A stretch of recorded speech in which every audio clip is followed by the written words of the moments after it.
ফরজ নামাজ বাদ দিয়ে তারাবির নামাজ পড়ে আল্লাহর কাছে ক্ষমা চাওয়ার কোনো সুযোগ নাই। আগে হচ্ছে ফরজ, তারপর নফল, তারপর সুন্নাহ, পর্যায়ক্রমে।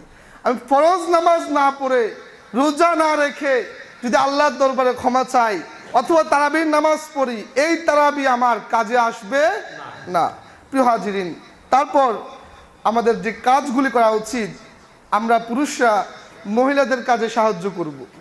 মা বোনরা ইফতার তৈরির জন্য অনেক পরিশ্রম করে, সাধ্য অনুযায়ী আমরা আমাদের প্রিয়তমা স্ত্রীকে, আমাদের কন্যা সন্তানকে, আমাদের বোনকে সাহায্য করার চেষ্টা করব। তাহলে তাদের কাজ হালকা হবে, ওই দিক থেকে সওয়াব পাবো। আবার মা বোনরা যদি অল্প সহজে কাজ কমপ্লিট করতে পারে, তারাও কিছু বাড়তি আমল আখলাক করার সুযোগ পাবে। এজন্য আমরা আমাদের পরিবারকে ইফতারের কাজে হোক, সাহারির কাজে হোক, যে কোনো কাজে হোক সাহায্য করবো সওয়াবের নিয়তে।